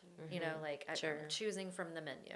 I think too, though, like thinking about it in the context of conflict or grief, remember some things overwhelm the system. The menu you have isn't sufficient, right? And so I just want to normalize the fact that part of the reason people go to therapy, or you sit down and you allow yourself to fall apart, whatever that looks like. That's an acceptance that what I've got isn't working, and I want to just normalize that. I don't know who's prepared to lose a parent. I don't know who's prepared, right, to watch your child suffer. I don't think we come preloaded for this stuff, right? Yeah. I think we take what we have, but we're going to have to be expansive in that, and that is not a reflection of your inability. It's a reflection of what's happened, right? And so when we think about conflict being an opportunity, it's also information about, oh my gosh, what I've got isn't sufficient for this. Okay. And that does not say anything about me. Right. Or even the family system. No. Right? Sure. Yeah. Yeah, I agree. I think, you know, like we're doing the therapist thing too. We're basically not answering the question, right? Like, because I think the reality is that it's what, you know, the practical steps for, you know, emotional regulation is going to be unique to every individual, right? Sure. Because it's going to be your own formula. Did I ever tell you my favorite therapist answer? What? It depends.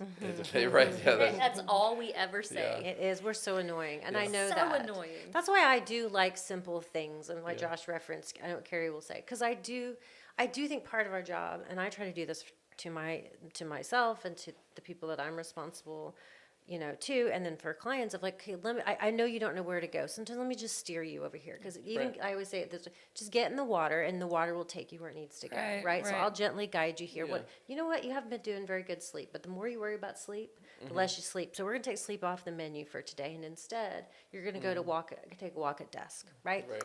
Right. And so the guidance of that is DBT something has to this do. whole list of pleasurable activities. Yes, Like, we there's, have. Like, We have. I 200 think we have a pleasurable list in our I bathroom love or it something. because I'm just like, No, it's great. hey, Yeah. Yeah, DBT Even if- stands for dialectical behavioral Yeah. therapy, and they have probably 100 skills. Oh, Yes. And it's just like, I thought it was hey- diabolical.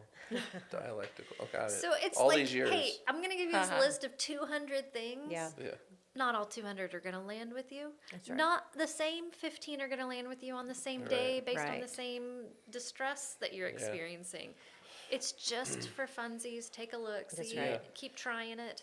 It just it makes it tangible. I think Yeah. it's and I think that's why I gravitate toward the body stuff, because it seems to be less ambiguous on what to do and how to measure it. It's success, you know, like And like, walks for 20 minutes, right. I can measure. Yeah. Right, and I think like when we talk about practical steps, and we're talking about I think you're talking about are you talking about box breathing? Is the same Yeah, thing as four the square breathing, four same square idea. box Yeah. breathing? Right, but there are different types of breathing techniques, right? I mean, Yeah, lots. there's the box breathing is the you know breathe in through the nose for 5 seconds, hold it for 5 seconds, and out through the mouth for 5 seconds, right?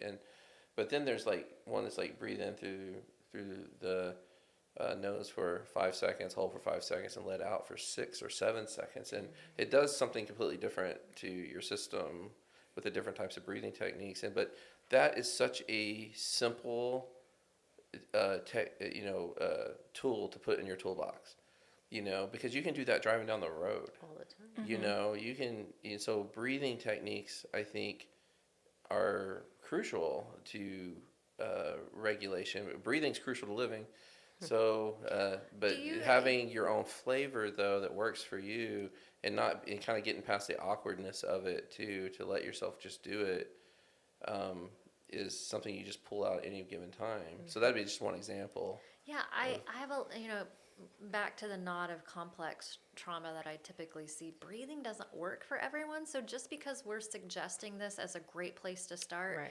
doesn't mean that you're broken because breathing, quote unquote, Yeah. doesn't work for you. Right. Right? Breathing can be wired to bad things. Sometimes some people are like, yeah, oh It's so yeah, weird to every hear you say it time, that you way. know, like remember. Breathing doesn't work for everyone. It doesn't work for everyone. I mean, in terms of Vampires. calming you down, I was- because if you took a breath right before your dad hit you, it's wired to trauma. So it's Sure. not necessarily calming you down, and that's okay. There are so many other things besides breathing. Breathing's a great place to start, and it's so helpful for so many people. Right. But if it doesn't work for you, there's so many Well, other that's the things. key though. Is like if all you have is a hammer in your toolbox, then and you got to put a screw in the wall. Josh. I mean, Carrie. I would try it. Carry hammer screws in the What? wall. I did. Carrie. It was trying to hang stuff at the office. It was time. I just did it. Yes. So, but you can see the problem that. She sees no problem from where I'm Stuff's sitting. hung. That's true. It's like, Equifinality. Like, Yeah. just don't get under it. you hang stuff over your bed like that. I'll let you know. But if you just have the one tool, so I agree with you. I'm not trying to say that there are a lot of different things like that are practical. They're easy to grab, but the key is you got to have them in the toolbox. That's right. Right, and then you're gonna have your own unique flavor of things, and in addition to I know now if it's a nail, I don't just have a screwdriver. You know, if this, I have a, You you have a know, new which one. was part of the problem we had, right? We didn't have enough tools in our Yeah. toolbox. We literally did. Literally, things, yes, right? yes. Now we do, except the other day I needed some pliers, we didn't have it. That's Oh, I okay. don't think, yeah, I Whole don't other think we thing. have pliers. And so like there's so many different things that people can explore that kind of meets those three pillars, you know, which so everybody should go back and watch that episode to start creating their toolbox. I just want to mention one that I had, like, because I've always gravitated toward anxiety more than I do depression. You know, and then when I went through probably, I hate to admit it, it'd probably just be considered a midlife crisis, I'm sure.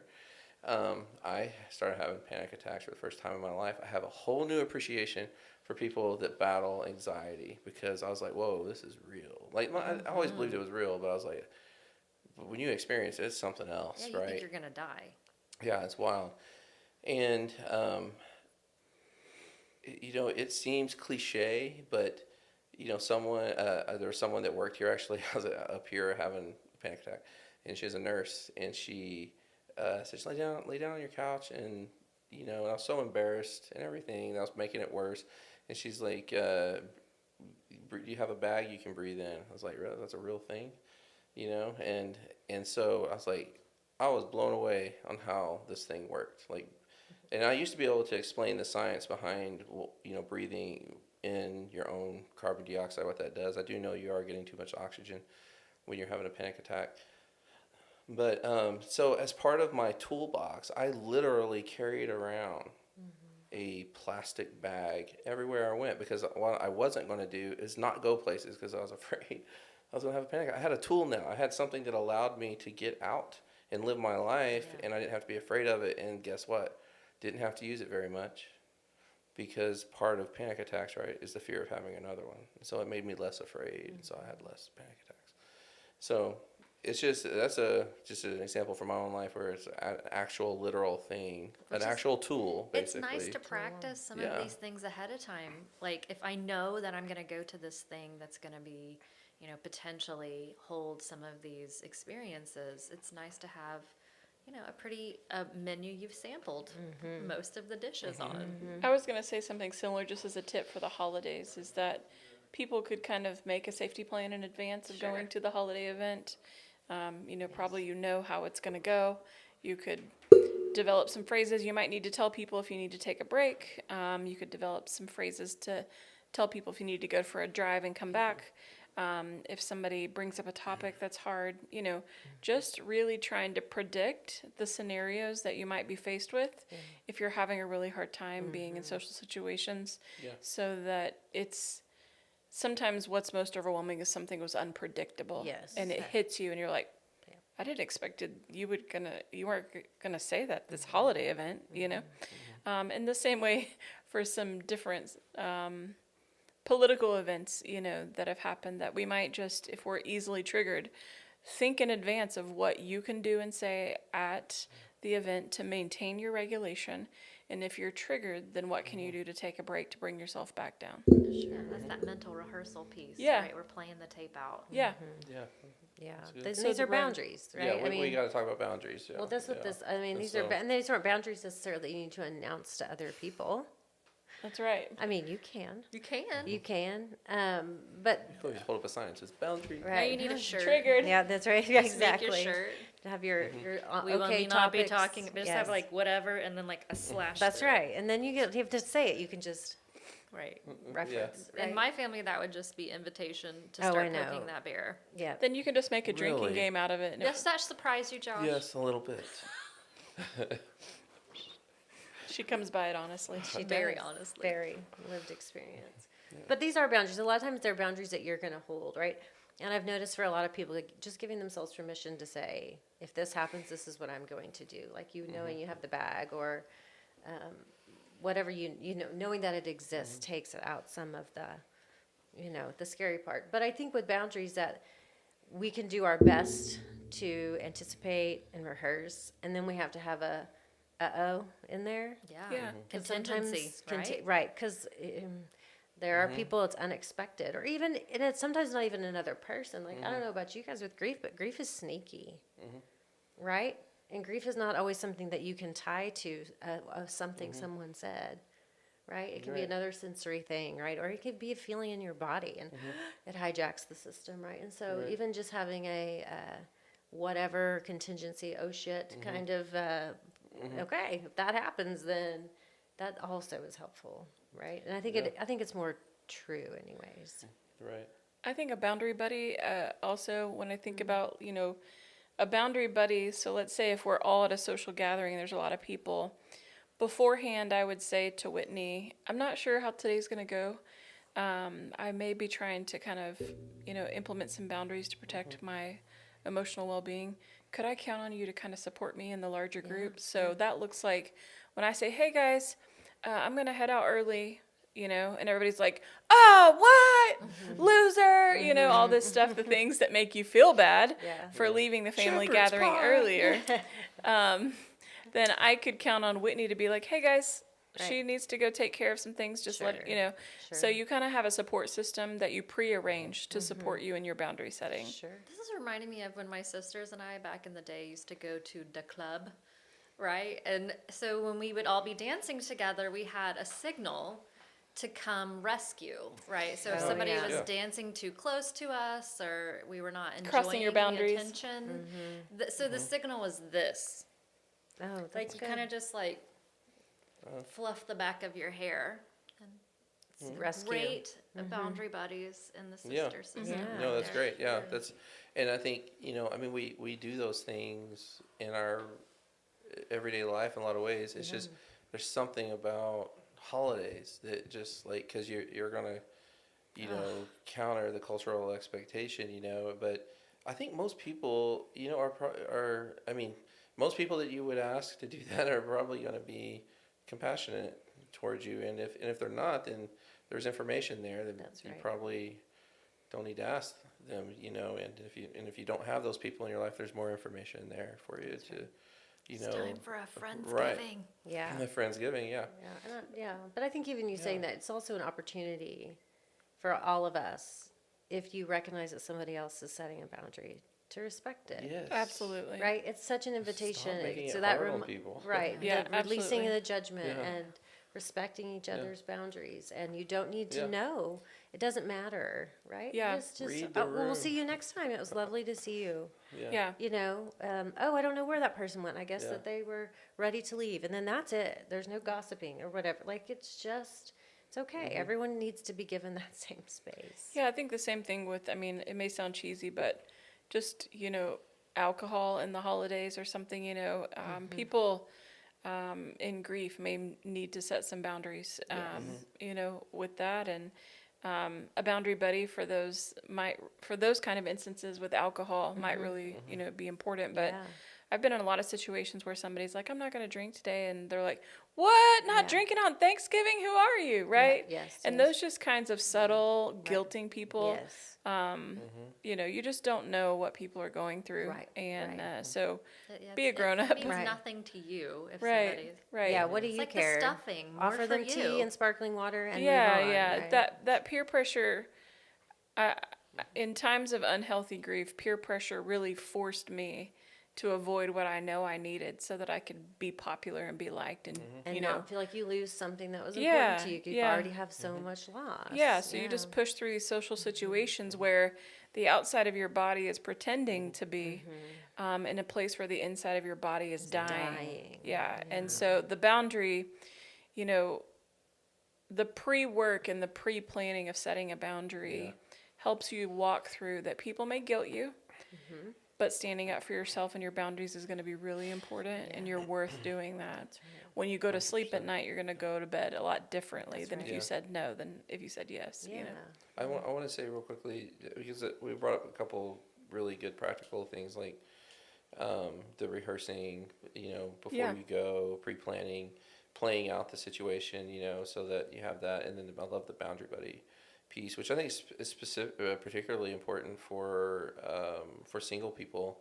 It's easy for me, if you have even a remotely good relationship with your spouse, you can, usually they'll, support you on that. Yeah. But if you're single, you have to be more intentional with that. But I also think too, like if you're realizing like there's just not that person, write it down. Just write it down and just go over it and go over it and just like Practice. and you A holiday in a safety way, plan. like you're becoming your Yeah. own boundary buddy in that sense. That's Yeah. right. Well You said. know, and but I do want to say one more thing to that too is for people that are feeling the pressure of all these cultural expectations and they're going through a lot is you don't have to go. Yeah, I was just thinking You the don't same have to thing. go. You can stay home. Like I was thinking, And when we people were- may guilt you for that too, right? right, Sure. and like You when we turn were your phone talking off, about it's okay. preparing for this, I was like what I really hope that people understand is that there's this concept of family of chance versus family of choice. And that was something that was introduced to me when I was in the Mm-hmm. substance abuse world. Is that I was born into this family by chance, and sometimes they meet my needs, and sometimes they just don't. Mm-hmm. And part of the struggle I think so often over the holidays is that it's so family oriented that we don't give ourselves permission to say, you know what, the family I was born into. I just looked around and everyone's a boundary pusher. Nobody is a safe person when I say I'm not drinking today, or nobody's a safe person when I say, can we please just keep the television tuned to something a little bit more neutral, or I'm feeling a little raw. Or not on volume 100 like some people's houses. Yeah, like some if you look around and there's not a form of acceptance anywhere you look in any corner, and you have attempted to explain, you've attempted to dialogue, and consistently the feedback that you get is some form of gaslighting rather than like, hey, yeah, I get that. We've all been there. Just thank you for telling me. Right. Then maybe that's not the place you go for the holidays. It doesn't sound terribly fun to me. Yeah. Yeah. Right. Yeah.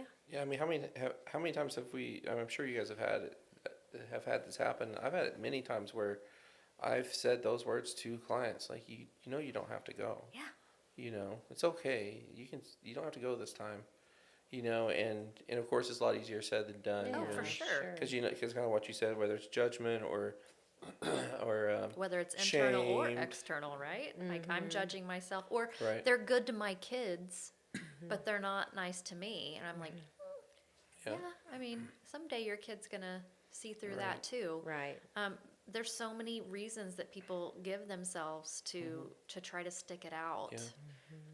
Yeah, and I think it comes back to honoring the self, and now what I would say is that if you decide not to go, I think you got to ask the same question that you would ask on why you feel compelled to go. Why do I feel compelled to go? But if you're not going to go, why do I feel compelled not to? Because you really want to feel good about the decision you made, even if you look back on it and decide that you would do it a little differently next time, that you can still, be proud of yourself for some of the things that you did do. It's just the whole process is a polishing process anyways. Yeah, it is. There is so no perfect. I use this right. analogy a lot, and it's funny because I'm not very sportsy, but like I always say, we have 4 opportunities to get the ball 10 yards down the field. And I use that in life, right? Like I don't expect myself to, win every single time that I have the ball. I have more than, maybe I'm trying to polish up how I'm doing Thanksgiving based on my new boundaries, my new awareness, et cetera, et cetera. 2023 was this, I learned some things. 2024, maybe I did a little bit better this year. What can I do for 2025? Right, 100%. Yeah. Yeah, and so I do think this last point on fostering connection and growth, that, to be honest with you, you talk about feeling overwhelmed. I don't even do that when things are going well during the holidays. Like I'm not like itching to go like restore relationships during the holidays. So the first thing I want to say to that point is that you don't have to do that. Especially if you're hurting, you're suffering on things, like it's okay to just kind of work on the relationship with self in that sense. But if you feel like there is an opportunity and you want to take it, like what would be some of the things you guys caution people or to remember in moving forward during this time of year, and you're going to take an opportunity to kind of address a relational issue? Timing. Yeah. Location. Like, I almost wonder if that's out the window given your timings during the holidays. right. Well, I mean, are you going to So do it at worst the dinner timing. table?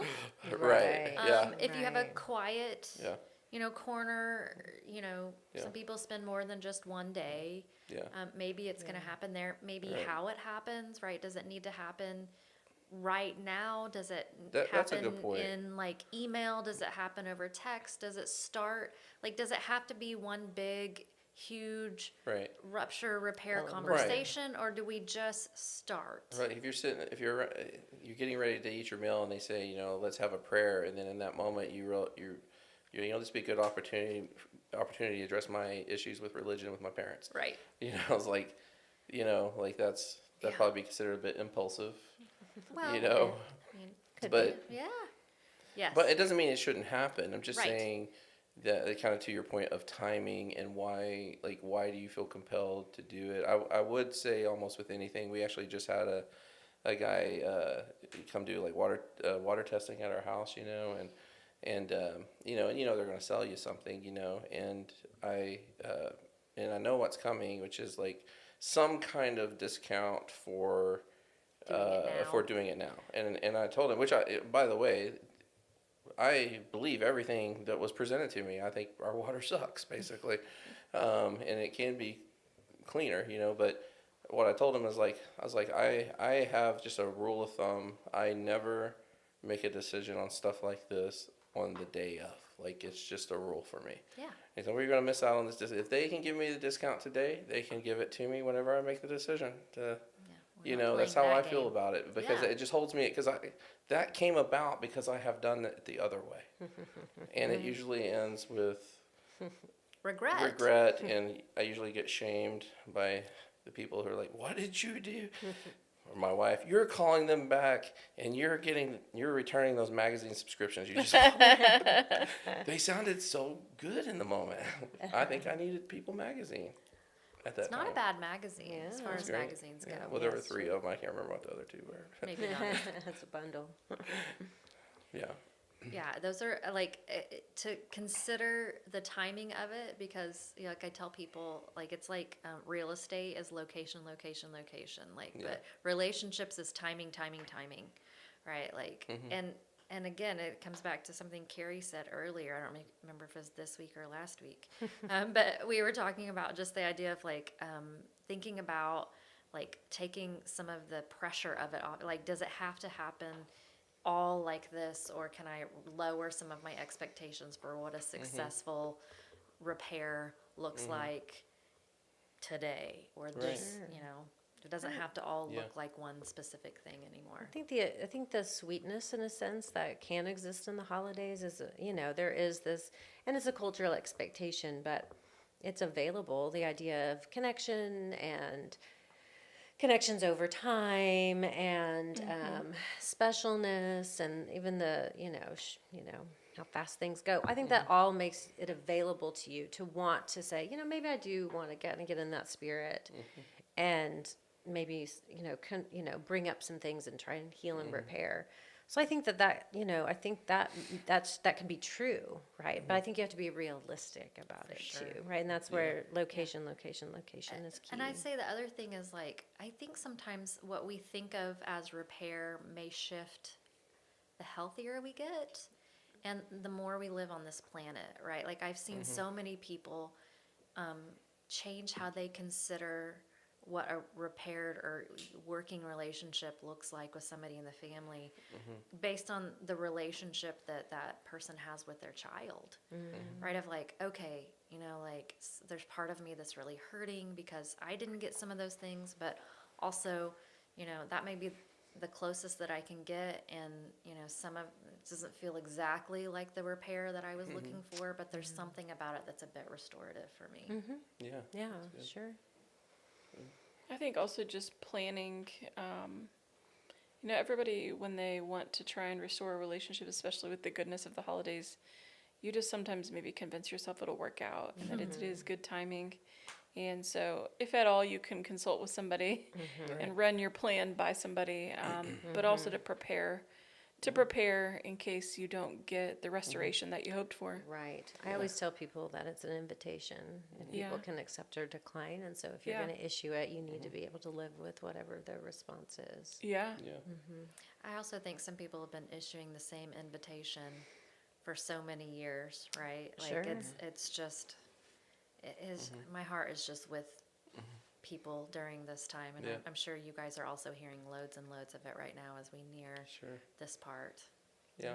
Yeah. And a lot of the same conversations we have. Mm-hmm. One of the most common ones I have in reference to timing is telling people like there's usually never a good time, but there are all often better times. You know, and the holidays often is just not a good time. Yeah. You know, Yeah. I mean, but sometimes that's really contextual because like, you know, certain things do I want to deal with this, you know, before Christmas, or would it be better to deal with it afterwards? I mean, it's really a good based on what's going on. It's a question that has to be addressed. Or if And- I see how you do with this information may make me make the choice of how I want to handle further Mhm. holidays, right? If we're having Yeah. some of, if I'm Yeah. opening up some conversations with you Mhm. and the way that you're responding may make me want to make a specific choice about how I handle this Yeah. particular holiday, this particular year. Mhm. I think there's a lot of like black and white thinking sometimes around repair and restore. Yeah. And I think maybe that's what we're all saying to some degree is like let's just be aware of the black and white thinking that can exist around rupture repair, because it's mostly shades of gray. Oh, yeah. And you know where people end up is you know so unique for them Right. that we have to get really you know curious about wading into those shades of gray. Sure. Good Yeah. point. That's good. Yeah. Good. Well, I think that's Good a good place. place to stop to end on.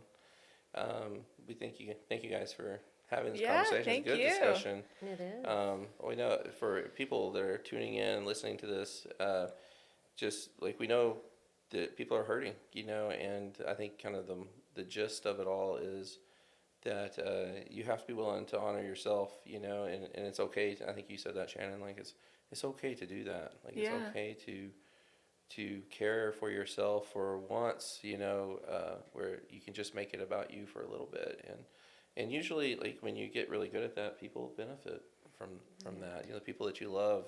And bravery Have a- is contagious. Right. And I think That's Brene great. Brown's writing on that that feeling of being overwhelmed. Is she writing in the process of writing a book right now on that, or doing some research on it, I think.